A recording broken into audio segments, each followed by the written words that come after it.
Today we'll be walking through one of our custom Power BI templates for Epicor Kinetic ERP users. If you aren't aware, we have built 6 templates using Epicor's SQL database as the data source, essentially pulling the metrics manufacturers would typically monitor from an Epicor perspective and making them even easier to get to. The goal of these templates is to allow you to skip directly into analyzing your data instead of messing with tables or data models. So this demo will be focused on our shipping performance template, but like I said, we have 5 other templates available, and those demos will be linked in the description below. Before I get started, just a quick reminder that these reports are available online through the Power BI service via Microsoft 365. You do need a Power BI Pro license in order to view shared dashboards, though. Once you have the required licensing, just log in with your Microsoft 365 credentials, and you'll see all the reports you have access to like this. Okay. So going into the shipping performance template, this is designed to pull data around factors that could affect shipping. So as you can see, we have multiple tabs here to the left that all highlight different aspects. We'll start with on-time releases.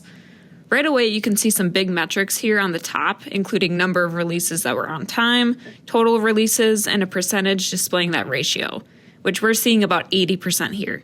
And then of course, you have an average showing how late releases were. Like all of our templates, we have different visuals here. You can see a graph showcasing on-time percentage by month, calling out a goal that you had set so you can quickly see how you're performing against that metric.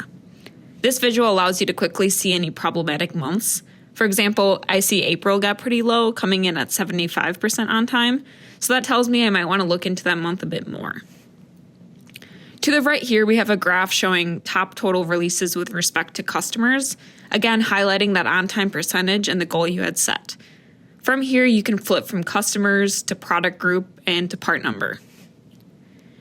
Below, you have a table giving you more information into each release, seeing order number, dates, order amount, if it was late, how many days was it late, etc. From this table, you can click this pop-up button and make this portion full screen too. Everything is interactive as well. So let's say I want to sort the data by days late. I just click the header here and okay, so I see we have this one that was late by a whole year. I can right click, drill through, and click order details to get some more information on that specific order.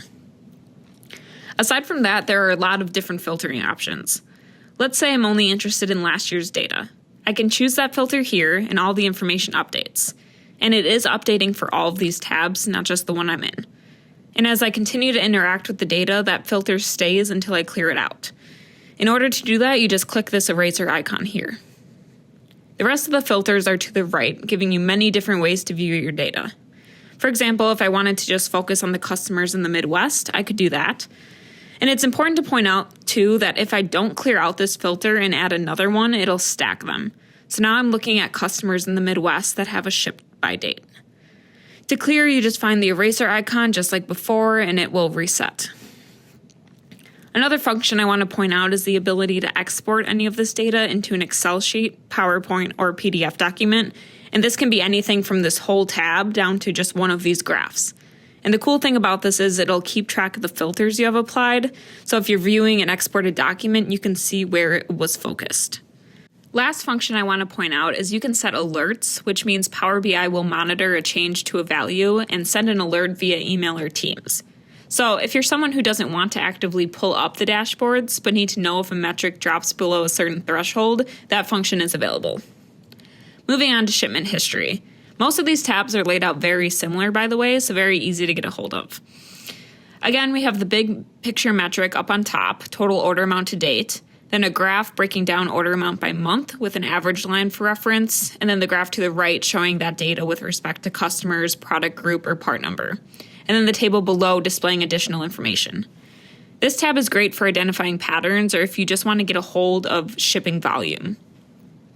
Going over to open orders, you get a nice overview of all orders outstanding and the amounts we expect if all were to close.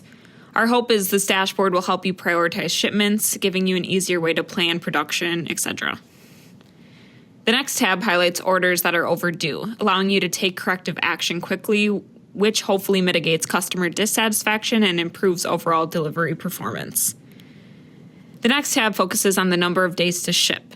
These metrics are crucial for identifying bottlenecks in the supply chain and optimizing processes to reduce lead times. Our last tab is a visual showing where our customers are located that we're shipping to.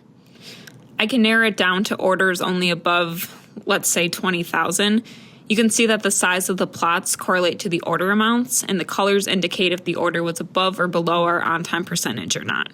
So this is a great tab to get some quick analysis geographically if needed. And that about sums it up. If you have any questions or want to learn more about how this would look with your Epicor data, please reach out to our team at connect@2wtech.com. We're the Epicor Global Partner of the Year for our proven Epicor expertise, client success, and innovation. So if you want to see those in action, reach out. And remember to check out the description below for more demos.